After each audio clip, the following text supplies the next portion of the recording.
Klabu ya Yanga chini ya rais wa klabu hiyo Engineer Hersi Said wameamua kufanya maboresho makubwa ya kikosi chao katika dirisha hili dogo la mwezi Januari.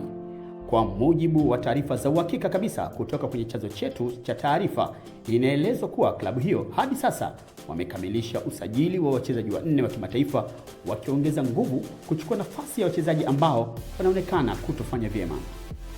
Wachezaji hao wa kimataifa waliosajiliwa ni pamoja na mchezaji wa Singida Big Stars Maruf Shakei, raia wa Togo, anayecheza kwenye nafasi ya kiungo mshambuliaji, akichukua nafasi ya Mohamed Doumbia anayekwenda Singida Big Stars kwa mkopo. Wengine ni kiungo mkabaji Mohamed Damaro Kamara kutoka Singida Big Stars, raia wa Guinea, akichukua nafasi ya Musa Bala Conte ambaye naye pia anakwenda kwa mkopo Singida Big Stars, pamoja na mshambuliaji wa kimataifa wa Uganda Alan Okello kutoka kwenye klabu ya Vipers, akichukua nafasi ya Celestine Ekua ambaye muda mfupi ujao atapewa thank you.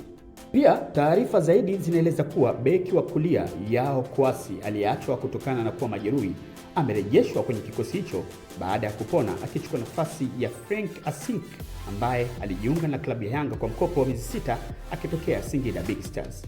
Mtazamaji, kwa taarifa mbalimbali za michezo na burudani, ungana nasi kila siku hapa Bongo TV Online.